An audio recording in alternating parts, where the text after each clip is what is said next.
ക്ഷേത്ര മര്യാദകൾ പാലിക്കുന്ന എല്ലാ വിശ്വാസികൾക്കും ക്ഷേത്രങ്ങളിൽ കയറാൻ അവകാശമുണ്ടെന്ന് RSS പ്രാന്ത കാര്യവാഹി AR മോഹനൻ പറഞ്ഞു.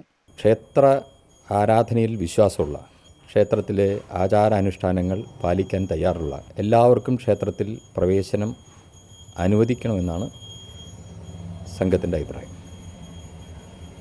അങ്ങനെ ആഗ്രഹമുള്ള ആൾക്കാർ സ്വാഭാവികമായും ക്ഷേത്ര ഭാരവാഹികളുമായി ബന്ധപ്പെട്ട് തങ്ങളുടെ ആഗ്രഹങ്ങൾ അറിയിക്കുകയും ഉചിതമായിട്ടുള്ള നടപടികൾ സ്വീകരിക്കുകയും വേണം. ഇപ്പോൾ തന്നെ വിശ്വ ഹിന്ദു പരിഷത്തിൻ്റെയും ക്ഷേത്ര സംരക്ഷണ സമിതിയുടെയും നിരവധി ക്ഷേത്രങ്ങളിൽ വിശ്വാസികളായ എല്ലാ ആളുകൾക്കും പ്രവേശനം അനുവദിച്ചിട്ടുണ്ട്. ഇത് സാമാന്യനെ എല്ലാ ക്ഷേത്രത്തിലും നടപ്പിലാവേണ്ടതാണ് എന്നാണ് നമ്മുടെ കാഴ്ചപ്പാട്. ക്ഷേത്രാചാരങ്ങളിൽ കാലോചിതമായ മാറ്റങ്ങൾ വരുത്തേണ്ടത് ആചാര്യന്മാരുടെയും വൈദിക ശ്രേഷ്ഠന്മാരുടെയും കൂട്ടായ ചിന്തയിലൂടെയാണ്. ആചാരങ്ങൾ പരിഷ്കരിക്കേണ്ടത് ഓർഡിനൻസിലൂടെയോ സർക്കാർ ഉത്തരവിലൂടെയോ അല്ല. ഇത്തരം നീക്കങ്ങൾ ആപൽക്കരമാണെന്നും RSS പ്രാന്ത കാര്യവാഹി പറഞ്ഞു. ഇക്കാര്യത്തിൽ ഹിന്ദു സംഘടനകൾ ഉണ്ടായിട്ടുള്ള ഭിന്നിപ്പ് പരിഹരിക്കാൻ ഈ മാസം 17-ന് എറണാകുളത്ത് യോഗം വിളിച്ചിട്ടുണ്ടെന്നും AR മോഹനൻ പറഞ്ഞു. അമൃത